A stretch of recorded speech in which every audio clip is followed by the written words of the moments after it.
Hoje eu quero fazer um vídeo um pouquinho diferente, porque hoje a gente vai conversar sobre esse livro aqui, ó, Imitação de Cristo, que segundo muitos é o livro mais lido depois da Bíblia. Então, esse é um livro que eu tô lendo e que eu tô achando ele extremamente interessante e que eu acho que você deveria entender ele um pouquinho melhor.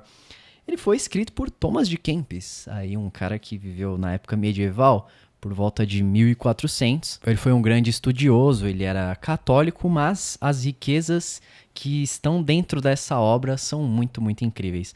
O estilo de leitura não é um negócio que você fala, nossa, é uma história inspiradora, um negócio super incrível assim, né? Mas ele traz, na verdade, são reflexões, são frases para a gente realmente pensar de como está sendo a nossa vida. E esse título, do meu ponto de vista, pelo menos, é maravilhoso. Imitação de Cristo. Você gostaria de imitar Jesus? Você, como cristão, como discípulo, é um alvo assim da tua vida? E esse livro ele é excelente para isso. E hoje, nesse vídeo, eu gostaria de ler alguns trechos dele e ter essa conversa com você, para a gente ter algumas reflexões juntos. O livro ele é dividido mais ou menos da seguinte forma: são vários capítulos, e em cada capítulo ele traz um tema específico, como, por exemplo, humildade, como, por exemplo, vaidade. Vaidade hoje é o que a gente vai ler, tá? E traz uns insights muito interessantes, cara. É realmente profundo. A gente pensa que por ser parágrafos soltos assim, né, parágrafos curtos, que não tem profundidade ou não faz a gente refletir sobre a vida, muito pelo contrário. Às vezes uma frase simples e curta, ela consegue ser muitas vezes mais impactante que um discurso de meia hora, de uma hora. Eu gostaria de começar lendo essa frase aqui que diz o seguinte: meditar na vida de Jesus seja, pois, a nossa maior solitude. E ele tem um vocabulário também um pouquinho diferente, tá? Então se acostuma, não vai ser um livro que, se você for ler, que eu até recomendo, mas se você for ler, não é aquele livro que você abre, nossa, super simples de entender, como uma historinha. Ele tem um vocabulário um pouco rebuscado. Lógico que depende da versão que você vai ler, mas, assim, as que eu vi não eram super simplistas. Tinha, assim, um vocabulário para você entender e buscar algumas palavras, mas eu acho que isso enriquece o nosso vocabulário e também o nosso repertório. Mas vamos lá, de novo nessa frase: meditar na vida de Jesus, nossa maior solitude. Esse é o nosso alvo, eu acredito, né? Eu não sei se é o seu, mas é o meu alvo. De realmente não só copiar ou imitar Jesus, ser o mais parecido por ele. Esse deveria ser um dos nossos objetivos primários na vida. Mais do que riquezas, do que trabalho, do que relacionamentos. O quão incrível é a gente poder ser 1% do que foi Jesus, 0,1%. Até é difícil de medir isso. Só que quando a gente coloca isso como um alvo de vida, eu até fiz um vídeo justamente sobre por que a Bíblia é melhor que os livros de desenvolvimento pessoal. Muita gente focada em técnicas, em ferramentas, em coisas, sendo que se a gente coloca Jesus como nosso alvo, coloca ele como modelo, copiando os comportamentos e atitudes, a gente não precisa de nada disso. Você não precisa de um livro de autoajuda para te falar sobre como ser produtivo, sobre como fazer isso e aquilo. Você precisa só disso aqui, cara. Você precisa entender a mensagem de Jesus e buscar copiar ele o máximo possível. Tem uma outra frase que fala o seguinte, aqui é o capítulo 1, tá? Novamente, é o que tá falando de vaidade. Fala assim: quem quer, porém, entender e saborear toda a plenitude das palavras de Cristo, deve esforçar-se por moldar nele toda a própria vida. Foi um pouquinho do que eu tava falando. Então, ele, como um monge lá nos monastérios que tinham na época, que passavam a vida refletindo sobre Jesus, ele chegou nessa conclusão: a gente precisa se esforçar se a gente quer mudar Jesus. Se esforçar não é um exercício simples, de que eu acordo e, nossa, olha como eu quero ser como Jesus hoje, como eu quero copiar ele, porque vai muito contra a nossa natureza. Eu também estava refletindo hoje sobre isso. Cara, por quê? Por que é tão difícil imitar o coração de Jesus, cara? Por que é tão difícil amar as pessoas? Por que é tão difícil você, às vezes, ser legal ou escutar alguém abrindo o coração e contando os problemas quando você teve um dia extremamente cansativo de trabalho? Ou, sei lá, ajudar alguém na rua, porque hoje em dia é tanto golpe que você não sabe nem pra quem dar dinheiro. É um cara te contando uma história, é uma moça falando que perdeu a casa, e aí quando você vê ela só quer ganhar dinheiro pedindo, só que, assim, então, você não sabe em quem confiar, aí como que você vai conseguir ajudar e como que você vai conseguir colocar o caráter de Jesus ali? É desafiador, a gente precisa se esforçar sempre. Tem um outro parágrafo, olha, em verdade, esse aqui é profundo e ele é um pouquinho maior também. Em verdade, as palavras sublimes não fazem um homem santo e justo. É a vida pura é a vida pura que o torna querido de Deus. Se você entende, essa frase ela diz mais ou menos o seguinte, né? Não é a gente falar que ama Deus, não é a gente falar que somos boas pessoas que vai tornar nós santos, mas sim as atitudes. Inclusive Deus, ele vê tudo. Ele vê tudo, todas as coisas. Ele sabe. Ele sabe absolutamente tudo por ser onipresente, onipotente e onisciente. Então não adianta querer esconder nada dele. Ainda mais querer falar uma coisa que a gente não é. Então, nossa Deus, eu te amo, e aí as nossas atitudes mostram o oposto. Ou, sei lá, quando algumas pessoas querem mostrar que estão falando em línguas, né, para se mostrar justos, ou melhores ou superiores, tá lá no culto e ela começa a falar em línguas, começa a murmurar. Nossa, olha como eu sou espiritual. Não tô falando que todo mundo que fala em línguas faz isso. Muito pelo contrário, tá? Sei que tem pessoas que fazem de coração. Mas tem muita gente que pode estar ali, né? Querer ser, não, nossa, olha, eu tenho esse dom espiritual, você não tem. Eu tenho, você não tem. Querendo se achar, mas Deus, ele não se importa. Se você fala... meio polêmico o que eu vou falar. Minha opinião. Ele não se importa se você fala em línguas ou se você não fala em línguas. Ele quer saber do seu caráter.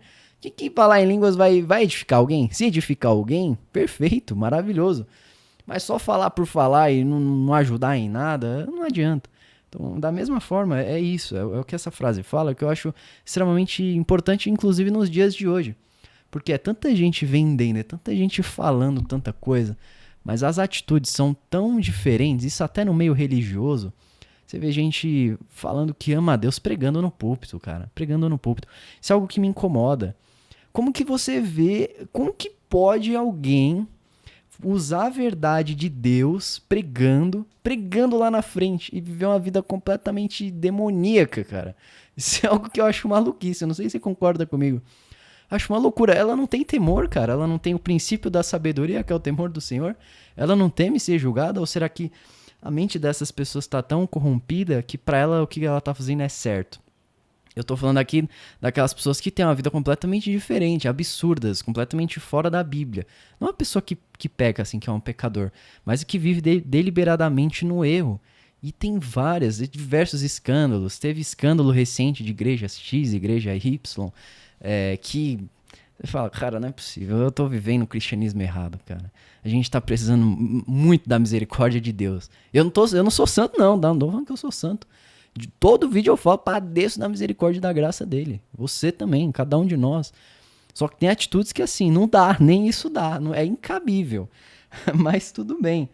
Outro parágrafo maravilhoso que fala o seguinte: se soubesse toda a Bíblia de cor, todas as máximas dos filósofos, que proveito tudo isso teria sem o amor e a graça de Deus? Pô, o conhecimento mundano, seja filosofia, como o autor traz aqui, seja medicina, seja conhecimento de biologia, mercado financeiro, qualquer coisa, o que isso basta? E também é uma reflexão que eu sempre gosto de ter.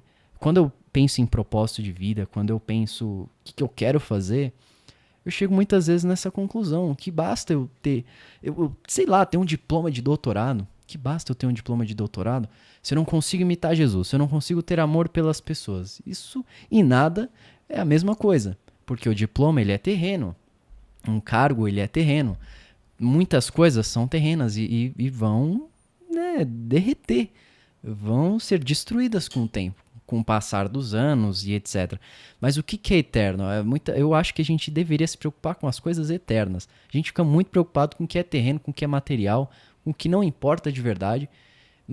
Pô, legal, ter um trabalho, estudar, tudo isso é maravilhoso. Só que o amor, ele tem um efeito eterno e perpétuo para toda a história. Por toda a história, todo ato de bondade que você faz para alguém, ele vai ecoar pela eternidade. Todo ato de amor, todo ato de mansidão, de misericórdia, de domínio próprio, todos os frutos do Espírito, eles vão perpetuar por tudo, para sempre. Porque são princípios divinos de Deus.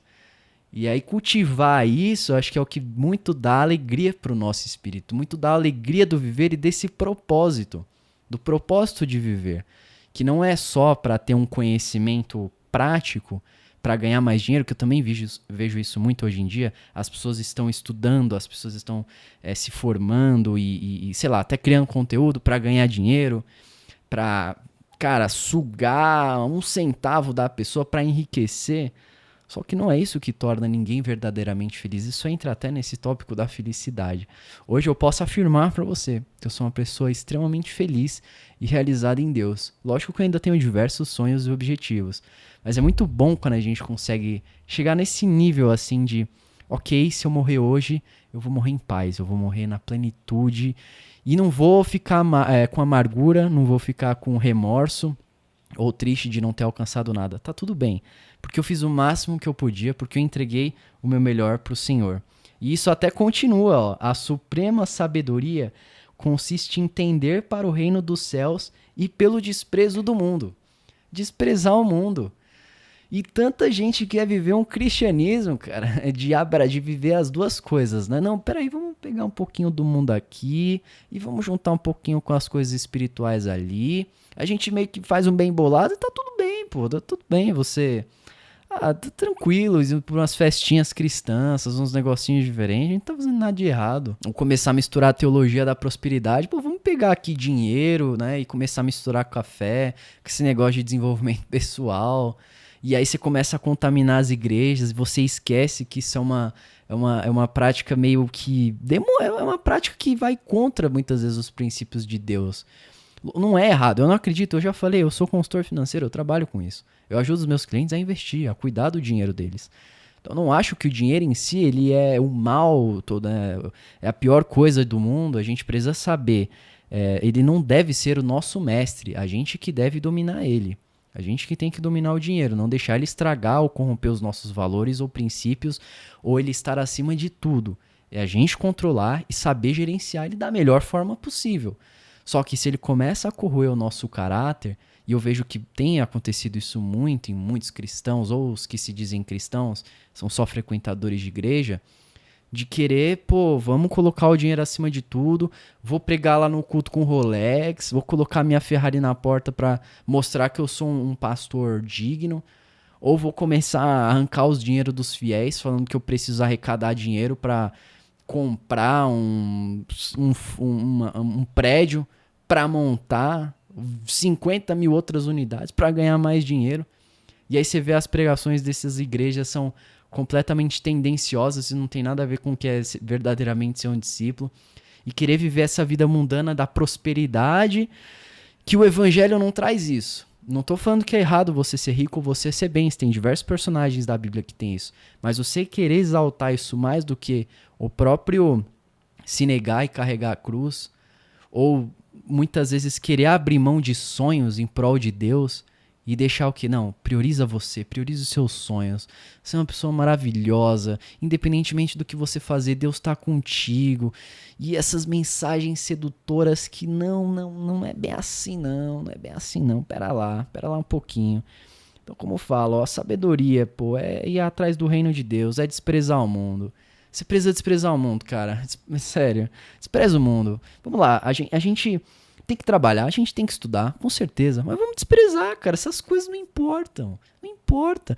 Quero colocar na tua mente. Deus, ele todos os dias, ele tenta falar com você. Cara, não prioriza as coisas do mundo. Porque a vida... Pega a eternidade e compara com a vida. Pega o tempo de humanidade, de centenas de milhares de anos, e compara com a tua vida que vai durar 60 anos, 100 anos. Tu quer viver uma vida eterna ou tu quer viver uma vida de alguns anos e depois acabar? Uma vida de um prazer de 5 segundos e de repente acabar. E para finalizar, essa frase: aplica-te, pois, o desapegar o teu coração do amor das coisas visíveis. É o que eu tô falando. Desapega de amar essas coisas visíveis que a gente tanto vê e transforma e transporta ela para as coisas invisíveis. Porque o que se deixa levar pelas próprias sensualidades mancham a consciência e perdem a graça de Deus. Pode chegar nesse ponto. das coisas mundanas estarem tanto na sua mente que vai manchar a graça de Deus, você já não vai mais conseguir. Você já não vai, já era, não tem como. Você já tá tão entregue ali nessas coisas, nos prazeres carnais do mundo, nas coisas passageiras, no ter bens e querer mostrar coisas, que fica muito difícil da graça de Deus chegar pra você ali. Porque você já tá com o coração em pedra, ele já se petrificou. Inclusive tem uma escritura que eu acho ela sensacional, que diz que Deus concede pra gente o arrependimento. Eu vou até procurar agora ela pra mostrar pra você, ó. Deus concede o arrependimento, escritura. Eu não vou falar besteira, você não falar, olha, ó o que você tá fazendo aqui. Fala aqui, ó, 2 Timóteo 2, versículo 25. 2 Timóteo 2, versículo 25, NVI. Olha só o que a escritura diz. Deve corrigir com mansidão o que lhe opõe, na esperança que Deus lhes conceda o arrependimento para conhecerem a verdade. Então, sim, Deus também concede o arrependimento. A gente precisa orar para Ele conceder para a gente conseguir mudar profundamente os nossos corações, muitas vezes ruins, mesmo querendo ser melhores. E a graça e a abundância dele sempre conseguem nos alcançar se ele consegue esse arrependimento, se a gente se entrega para ele também. Se você curtiu esse vídeo, se você achou ele interessante, coloca aqui nos comentários esse formato um pouquinho diferente, de eu lendo junto com você o livro e compartilhando algumas reflexões. Coloque aqui nos comentários, vai ser muito legal ouvir a sua opinião. Se você já leu o livro, também coloca. Se você gostaria de ler, também coloca. Tá sendo muito produtivo, tá? Essa leitura é muito boa também. E a gente se vê no próximo vídeo. Valeu!